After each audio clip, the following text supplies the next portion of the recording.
Hello, world. This is America's Supermom, and this is a special edition that I call the Corona Chronicles.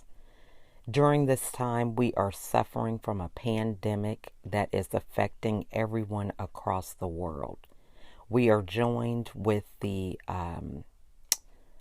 rules and regulations of being shelter in place, which means we are limited with the ability to go about our daily business, confined to our homes based on a coronavirus that has been sweeping the entire world.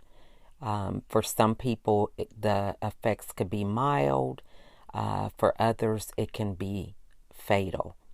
So we are coming together as a community, as a family during this time of difficulty to share what it is like in our part of the world, how we are affected, and the things that we have in common, what kind of problems that are taking place in our industries and in our relationships and finances, and coming together so that we can plan for a better tomorrow. As this epidemic or pandemic crosses the world, we are waiting for relief. We're waiting for the virus to die off and for us to go back to some state of normalcy, whatever that may be, after things kind of settle down. So, what is that going to look like once the dust settles? How are things going to be different? So, as we go through this process, we're coming together as a world to create ideas, strategies, connect in ways that we have never connected before. So, that is the purpose of the special podcast that I call the Corona Chronicles, so that we can get some insight and have empathy and compassion on one another, create new innovative ideas that can not only improve our life, but our fellow brothers and sisters across the world. Thank you so much for joining us. I want to thank you guys for joining me today. I'm really excited about my next guest, Miss Morningstar. And she is the founder of the Womb Centered Healing Temple. And we met, I believe, through Facebook. I believe she was a connection that someone sent me to. And I was able to be on her show. And I really enjoyed the insight that I was able to gather with womb centered healing. It was something that I wasn't familiar with, and definitely enjoyed our conversation. It was a great connection, and I'm happy to have her join us today. So at this time, I'm going to let Miss Morningstar introduce herself and just give us a little background on who she is. Hi, everyone, and thanks, Lachelle, for inviting me to join you on your podcast. It was certainly a delight to commune with you on the Womb Centered Healing podcast a little while ago.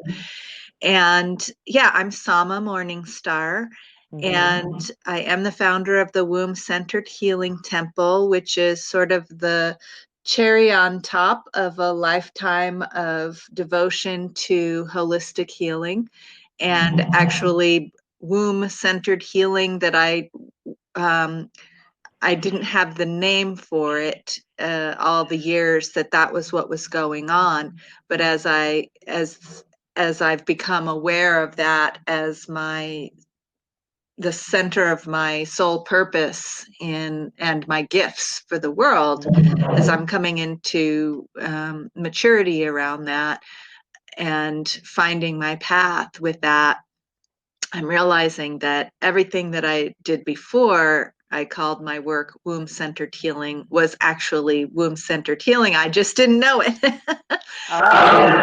Yeah, and I often, when I invite guests onto my show to talk about womb centered healing, and often, especially for women, our lives are very much centered around our wombs, and that centeredness gets ignored or brushed under the rug given our current societal belief systems and a long history of suppressing and even persecuting violently the powers that arise from the life generating rhythms of the womb. And so there's been lots of wounding that we've experienced collectively and individually around the womb because of this. That is one of the main focuses of womb-centered healing. A lot of us may have experienced difficulty when we're in our mother's womb, difficulty developing completely and in the most healthy way because our mothers were under a lot of stress or had misinformation about how to care for themselves or didn't have the resources to care for themselves, weren't supported by their families or their lifestyles to fully develop a baby in the most optimal, healthy way.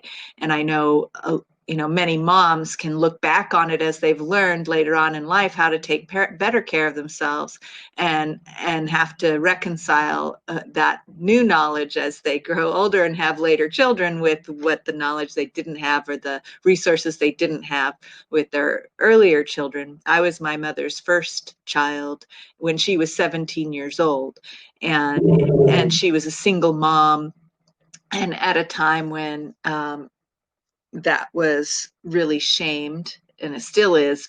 And back then, though, my mother was afraid that if anyone knew she was pregnant, that she would be taken to Mexico for an illegal abortion. And so that kind of, and this is not an uncommon story for there to be an extreme amount of stress around pregnancy. And that creates a blueprint. Whatever our mothers were feeling, whatever stress our mothers were undergoing when they were pregnant with us, creates a blueprint for how we're developed as a person, our physical body develops, our nervous system develops, that whatever our mother is feeling influences how our DNA creates our body. So, say in my circumstance where it was a danger to even be known about, that my life was in danger even being revealed, that particular flavor of stress, fear for my own life, has been a very strong blueprint on my DNA that made it necessary for me to focus most of my adult life on deeper and deeper healing processes to even be able to feel comfortable functioning in the world, to even be able to be seen in the world or heard in the world, or to share my voice and share my gifts openly with the world, and even feel that those gifts are appreciated or received, because of that deep blueprint of it's not okay for me to reveal myself. So that's just phenomenal. Now, so Yeah. how was it that you made this transition to even come to this mindset to go that far back to know that it was a wound thing? Because you hear a lot of people that coach, and we definitely identify with a lot of our challenges are with childhood. That's something that we say, hey, there was something that happened as a kid, and we grew up with this mindset. But how did you have the insight to go before being born? How did that happen? Well, it was very clear to me, given the particular difficulties of my mother's pregnancy with me, the impactfulness of my mother being told by my birth father that if she were to get pregnant, that would be her problem.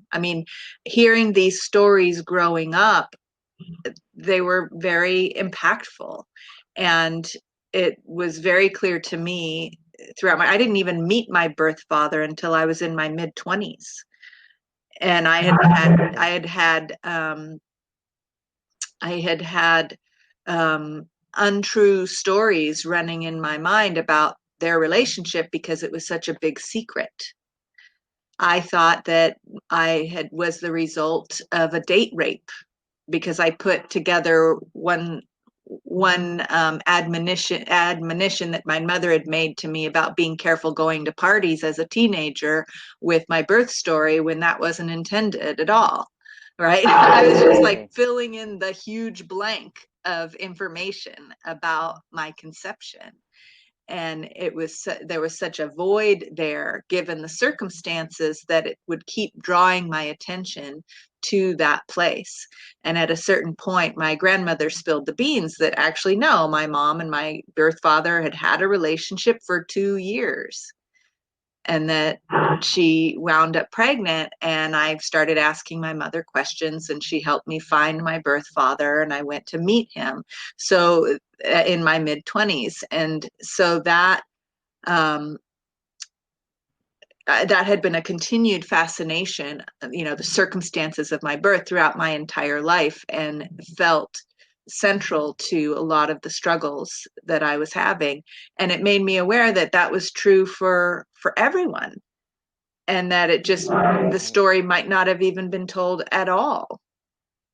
Whereas my mother did tell me some parts of the story that made me more and more intrigued, and I did have some of the information. But other people, that just had somewhat of a normal birth between a mother and father that were maybe married or just together or whatever, might not have been something of great inquiry. It's just sort of taken for granted.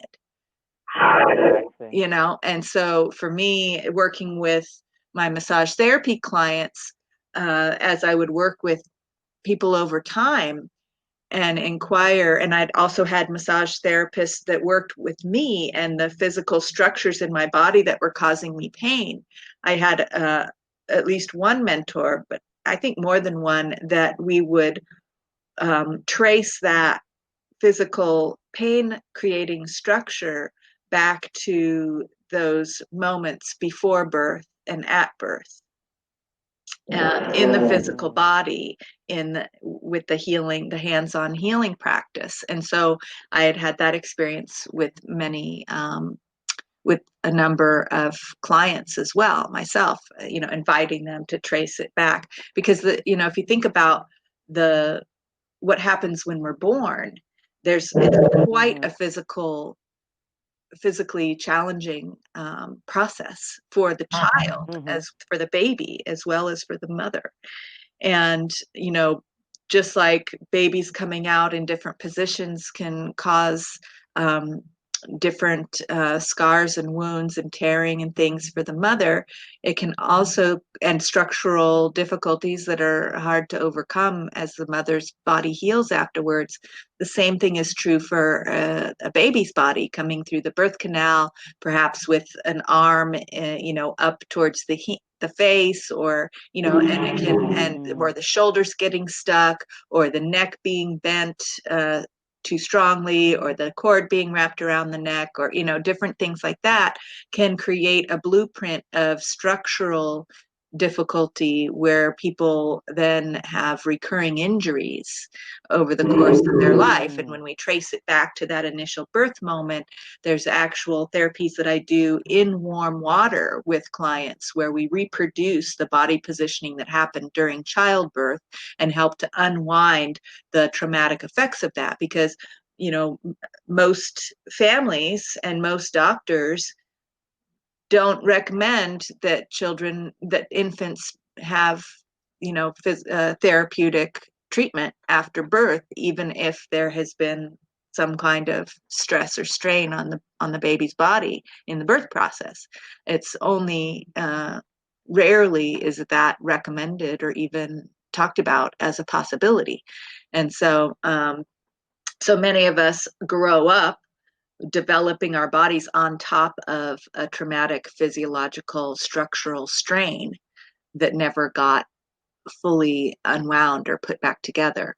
And so the importance of those early moments and that developmental time in our mother's womb, where every cell of our body is constructed Right. with the influence of the fluids and everything that our mother eats, everything that she breathes, everything that she feels is influencing the construction of our physical body and our emotional body and our energetic body and our nervous system, and everything in us is being constructed within their womb, you know? So it just, the more Yeah. I've explored it in my healing practice, the more central it becomes.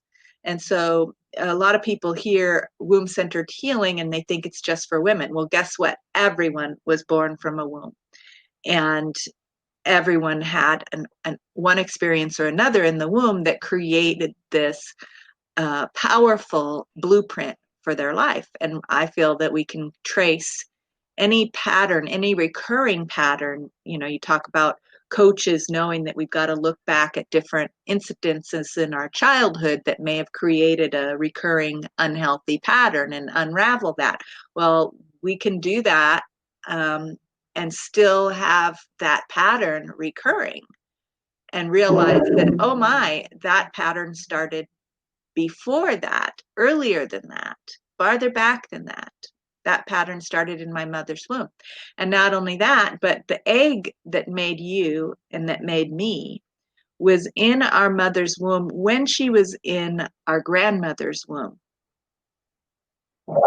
Right. So it was influenced by our grandmother, and our grandmother was influenced by her grandmother in a very physical, concrete way. Yeah. And Profound. and all of those experiences are influencing how we develop in our mother's womb. And so there's an ancestral component to womb centered healing, because not only did experiences that might need healing attention happen while we were in our mother's womb, while our mother was in our grandmother's womb, and back and back and back, but also that connection of that lineage is available to us through connecting to our womb space, connecting to our navel now, bringing the healing awareness that we have now. We can send that back through time to our Mm. ancestors, to our younger selves, to ourself in our mother's womb, to our mothers while we're in our mother's womb. We can that umbilical connection, I call it our energetic umbilical cord, can Mm-hmm. carry us through time to bring the healing attention that each of these moments in our development, each of these influences in who we are, reside. So and it can carry us forward through time. And this is the origin of the Native American saying of um, live as though you're everything that you do influences 7 generations back and 7 generations forward. So the whole terminology Mm. of 7 generations is, and the seven is sort of it's a magical number, but it's not the only number that's relevant to this idea, because we can go back all the generations, all the way back to the original mother and father, and we can go forward as many generations as we need to give our gifts and receive the wisdom of future generations along this thread of the womb connection that we all share. Mm. That's good stuff. Now, so for somebody who recognizes that, this is just a pattern, I just seem like I can't break it. What's the first steps for them to begin to kind of change that blueprint? Or does it really change and you just recognize this is a blueprint and there's another component to that? Or do you physically change the blueprint? Well, some of the things that I've been exploring in my healing work, and it's very layered and multifaceted, um, but particularly for working with this in utero blueprint that was developed while we were in our mother's wombs, is I have been exploring using visionary meditation, but somatic visionary meditation. So if you've ever listened to a guided meditation, for example, oftentimes you're sitting still and you're having images. You're listening to someone describe certain images that make you feel a certain way. Well, we can do that same kind of visionary meditation. I like to do it including movement, including breathing practices, and including vocal sounding.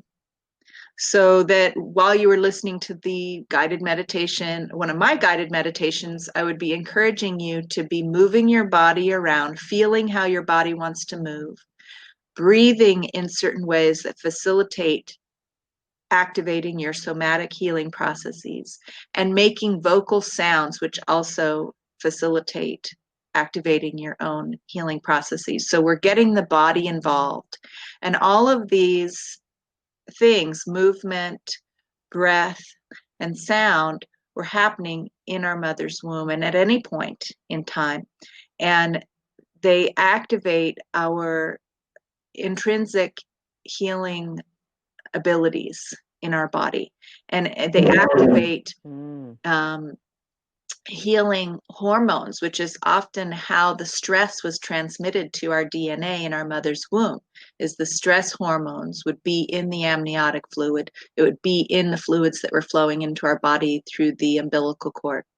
And so when we revisit that time in a visionary meditation, and we're doing practices like breathing and sounding and moving that helps to evoke healthy, stress-free hormones, hormones of pleasure and connection, then we can deliver that experience to our DNA whilst remembering our time in our mother's womb.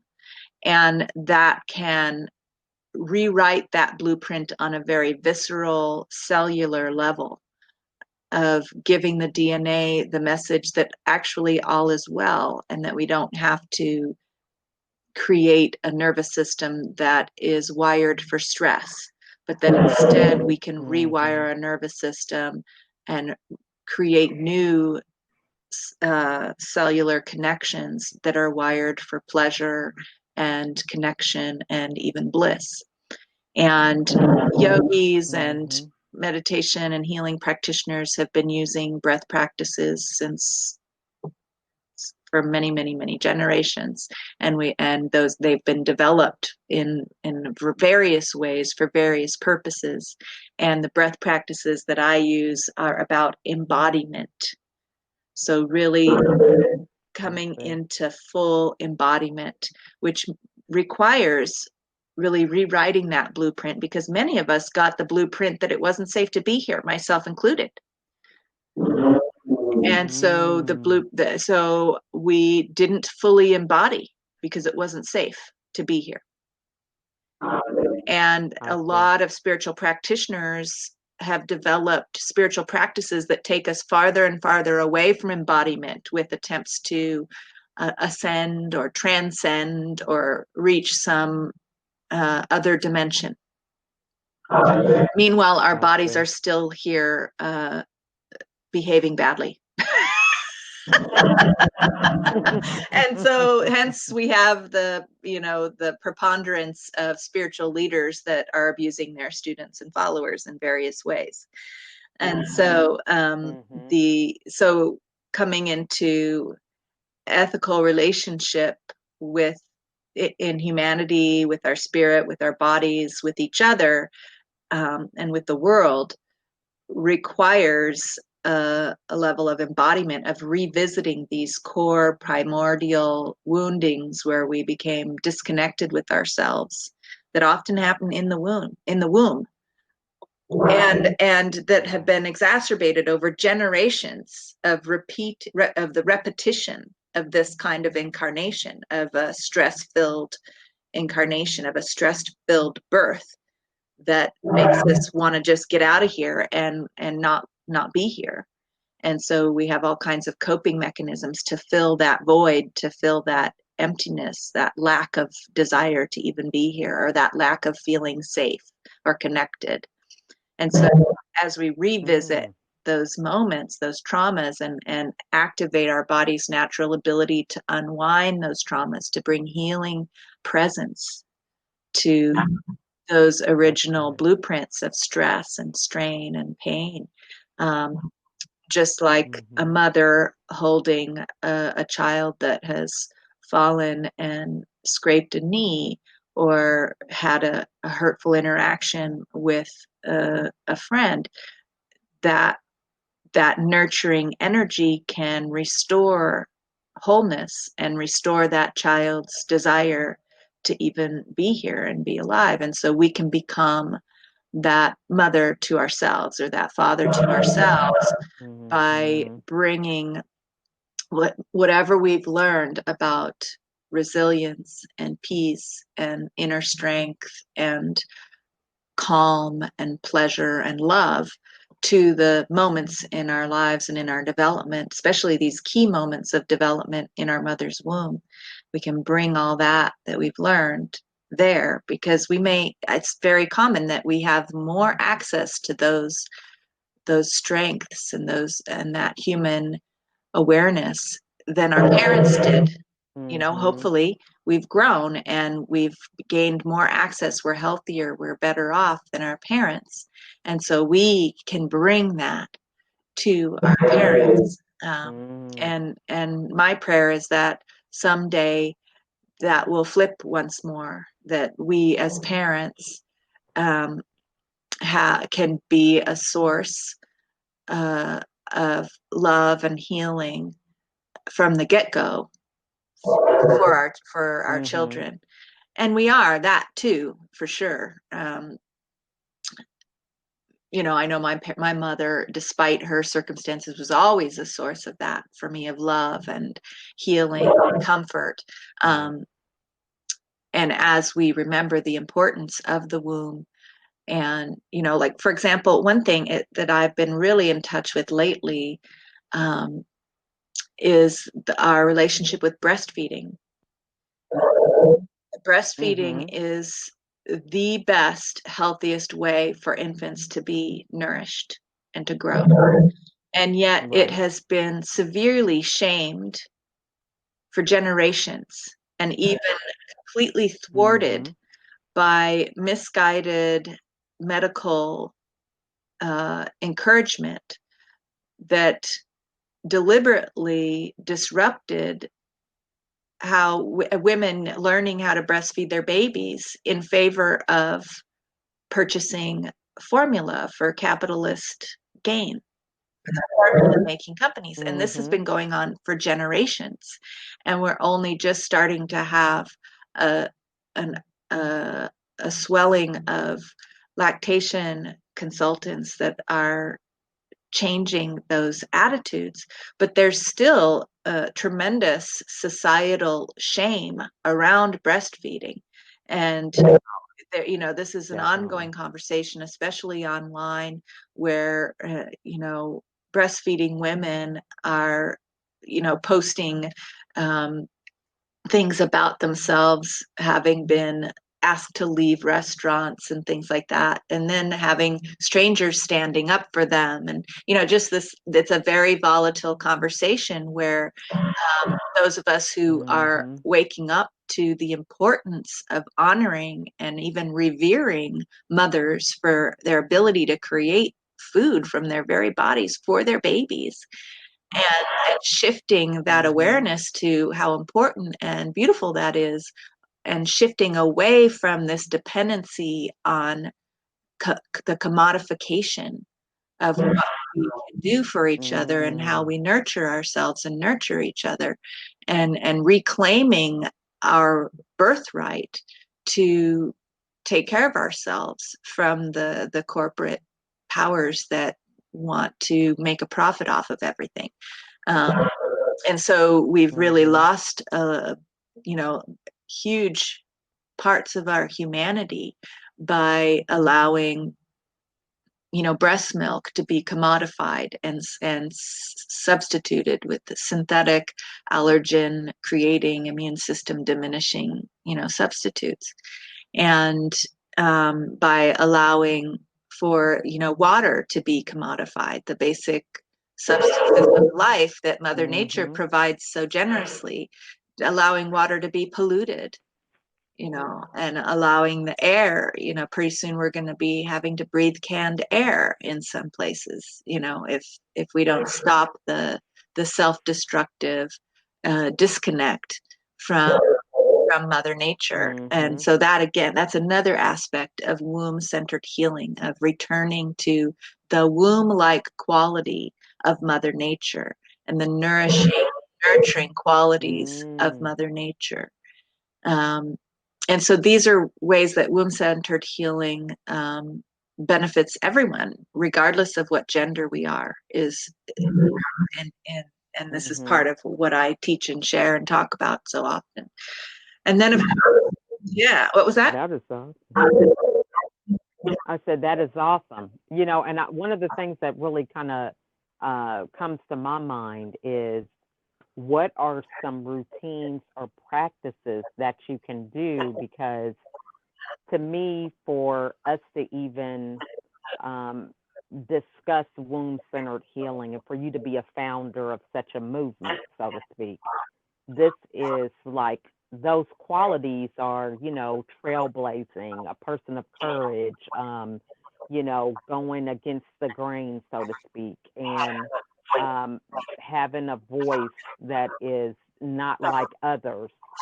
So, how is it that you're able to nurture those particular gifts, which would be a complete opposite of what your uh, what your blueprint was keeping you Well, as? Does that make I'll sense? share with you some of the other things that happened in that blueprint that give that very thing, those very things that you're talking about. So, yes, my mother had to hide me for fear of being forced to have an illegal abortion in Mexico.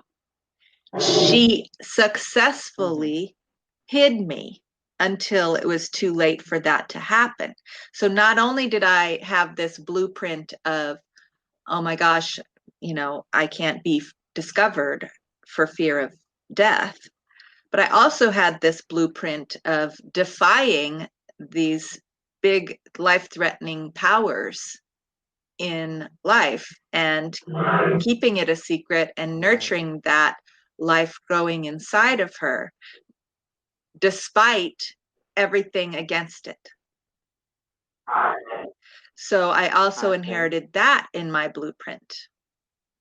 The revolutionary act that it was for Mm, her and her family to keep that secret from her mother, to keep me a secret and insist upon birthing me. And there were many revolutionary choices that she made as my mother throughout my life that despite the challenges, she chose love time and again. And she chose it so strongly that it was palpable to me. I have a visceral experience of what it feels like to be loved by my mother that is, despite everything in her life that was pressuring her against that. So having that kind I of see. adversity often makes that the experience of the thing that's being suppressed that much stronger. So, and I it see. it can also have the opposite effect, right? If my mother and there are times when Mhm. my mother did succumb to the pressures, she succumbed to the pressure that she felt she couldn't raise me without having a man in her life, and got together with my stepdad, who had some really wonderful supportive qualities, but he also had a lot of pain and spilled it out on others. So, we're a mixed bag of tricks, we humans. But Yeah, that definitely. revolutionary quality was right there in the blueprint, right alongside that, oh, keep it secret quality, right? So I'm a mixed bag over I here. see.